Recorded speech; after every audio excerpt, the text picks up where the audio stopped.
주일에 주신 하나님의 말씀은 마태복음 5장 6절입니다.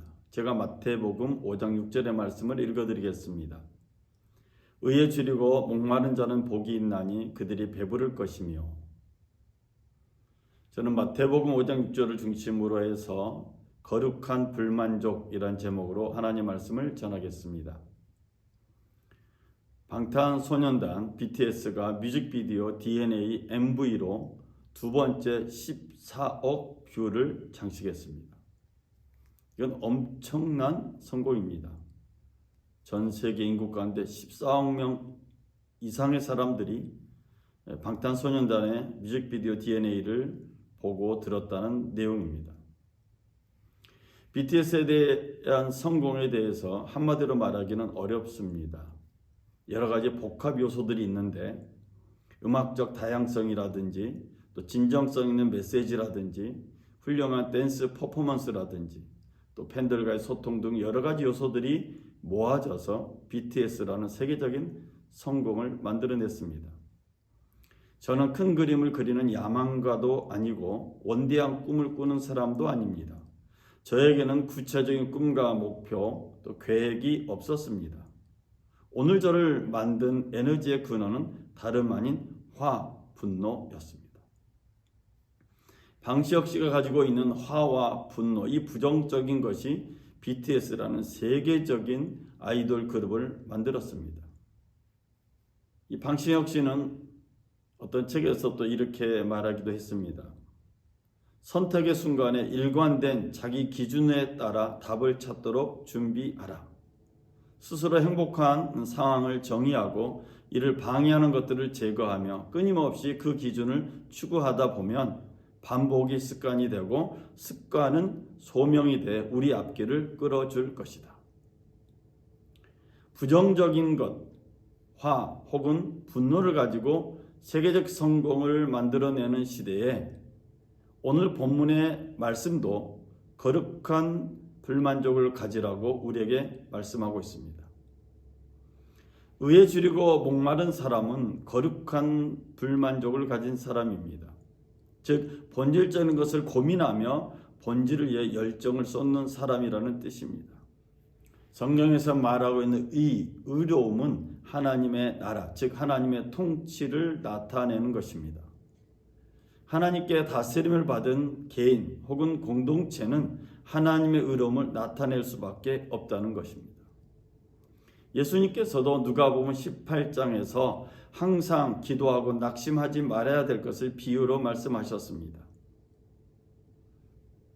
누가복음 18장 7절 8절에서 하물며 하나님께서 그 밤낮 부르짖는 택하신 자들의 원한을 풀어주시지 아니하시겠느냐?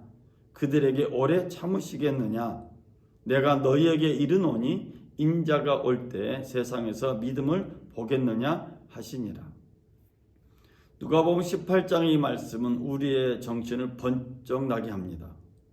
예수님께서 다시 오실 때 믿음을 보겠느냐라고 말씀하셨는데 이 말씀은 믿음을 가진 사람이 적을 것이라는 것을 암시하고 있기 때문입니다. 즉 본질이 없으면 예수님이 이 땅에 다시 오실 때 제외될 수 있다는 끔찍한 말씀입니다. 신약성경에 또 바울이라는 사람이 나옵니다. 이 사람은 본질, 즉 하나님의 의를 고민하며 살았던 사람입니다. 바울은 하나님의 의를 율법으로 알았고 율법을 지켰고 율법을 전하는 것으로 생각하며 살아왔습니다. 바울은 오늘날의 미국 시민권과 같은 로마 시민권을 가지고 있었지만 자기가 유대인인 것, 하나님의 백성인 것을 더 자랑스럽게 여겼습니다. 그런데 어느 날 부활하신 예수님을 만나게 되었고 바울의 인생은 완전히 바뀌어졌습니다. 그리고 그는 하나님의 의에 대한 깨달음을 이렇게 고백했습니다. 로마서 1장 17절에서 복음에는 하나님의 의가 나타나서 믿음으로 믿음에 이르게 하나니 기록된 바 오직 의인은 믿음으로 말미암아 살리라 함과 같으니라. 바울은 복음에는 하나님의 의로움이 나타난다고 고백합니다. 하나님의 의는 율법으로 한정된 것이 아니라 하나님의 의는 믿음으로 믿음에 이르게 한다고 고백합니다. 즉 하나님께서 친히 도움을 주시고 구원을 이루시는 하나님의 의로 사람들을 만나 주신다는 것이죠. 그래서 하나님의 의는 냉혹한 심판자 또는 재판자의 속성이 아니고 하나님의 의는 하나님의 언약에 대한 신실성을 나타냅니다. 즉 하나님의 의는 하나님의 언약이 신실하다는 것을 우리에게 말해주고 있고 그 하나님의 의는 우리를 따뜻하게 해준다는 것입니다. 로마서 3장 22절부터 24절에 보면 곧 예수 그리스도를 믿는 믿음으로 말미암아 모든 믿는 자에게 미치는 하나님의 의인이 차별이 없느니라. 모든 사람이 죄를 범하였음에 하나님의 영광에 이르지 못하더니 그리스도 예수 안에 있는 성령으로 말미암아 하나님 은혜로 값없이 의롭다 하심을 얻은 자 되었느니라. 바울은 의에 줄이고 목마른 상태에서 부활하신 주님을 만났습니다. 그 이후 바울은 하나님의 의가 율법에 한정된 것이 아니라 부활하신 예수를 믿는 믿음으로 확장된 것임을 깨달았습니다. 부활하신 예수를 믿는 믿음이 하나님의 선물인 것을 안 바울은 하나님의 의 역시 하나님의 선물임을 알게 되었습니다. 그리스도 예수 안에 있는 죄 용서, 즉 예수의 십자가에서 흘린 피로 우리가 또 내가 값없이 의롭다함을 얻었다는 사실, 이것이 하나님의 놀라운 은혜였다는 것이죠. 저는 말씀을 준비하면서 2022년 우리 교회가 교회 설립 30주년을 맞이하게 되었는데 2022년을 시작하면서 하나님 주셨던 말씀에 소름을 끼치는 것을 느꼈습니다. 마태복음 6장 33절의 말씀인데 그러니 너희는 먼저 그의 나라와 그의 의를 구하라. 그리하면 이 모든 것을 너희에게 더하시리라. 이 말씀 속에서 하나님은 우리 공동체에 이런 감동을 주셨습니다. 오직 너희는 하나님의 나라와 하나님의 의를 찾으라. 즉 우리가 할 일은 하나님의 의름에 목말라 하는 것, 하나님의 다스림을 간절히 사모하는 것이라고 말씀하고 있습니다. 하나님의 의, 하나님의 의로움과 하나님의 나라에 대한 갈망이 우리에게 거룩한 불만족으로 나타난다는 사실을 알았기 때문입니다. 예수님 또한 거룩한 불만족을 성전 정화 사건을 통해서 말씀하셨습니다. 이 성전 정화 사건, 예루살렘 성전을 깨끗이 한 이 사건은 마태복음 21장 12절 이하에도 나오고 마가복음 11장 15절 이하에도 나오고 누가복음 19장 45절 이하에도 나옵니다. 즉 사복음서에 다 나옵니다. 요한복음에서 예수님은 유월절이 가까운 때 예루살렘에 올라가셨습니다. 예수님은 예루살렘 성전 안에서 소와 양과 비둘기 파는 사람들과 돈 바꾸는 사람들이 앉아있는 것을 보았습니다. 예수께서는 노끈으로 채찍을 만드시고 양이나 소를 성전에서 다 쫓아버렸습니다. 또 돈 바꾸는 사람들의 돈을 쏟아버리시고 돈 바꾸는 사람들의 상을 엎어버렸습니다. 그리고 비둘기 파는 사람들에게 말했습니다. 이것을 여기서 가져가라. 내 아버지의 집으로 장사하는 집을 만들지 말라. 예수님의 제자들은 예수님의 거룩한 불만족, 거룩한 분노를 보면서 시편 69편 9절의 말씀을 떠올렸습니다. 주의 전을 사모하는 열심이 나를 삼키리라. 예루살렘 성전에는 모든 것이 있는 것 같이 보였습니다. 그래서 많은 사람들은 예루살렘 성전에 열심히 드나들면서 기도했습니다. 그런데 예수님은 예루살렘 성전에 본질이 없음을 아셨습니다. 즉 예루살렘 성전에는 하나님의 의와 하나님의 나라가 없음을 보시고 예수님은 탄식하셨고 거룩한 불만족을 표현하셨던 것입니다. 저는 말씀을 준비하면서 이런 고민을 하게 되었습니다. 우리 평화교회에는 하나님의 의와 하나님의 나라가 있는가? 우리 평화교회에는 예수님께서 분노하신 본질이 있는가? 요한복음 2장에서 예수님은 성전을 정화하신 다음에 유대인들에게 말했습니다. 이 성전을 허물라. 그러면 내가 3일 만에 다시 세우겠다고 말씀하셨습니다.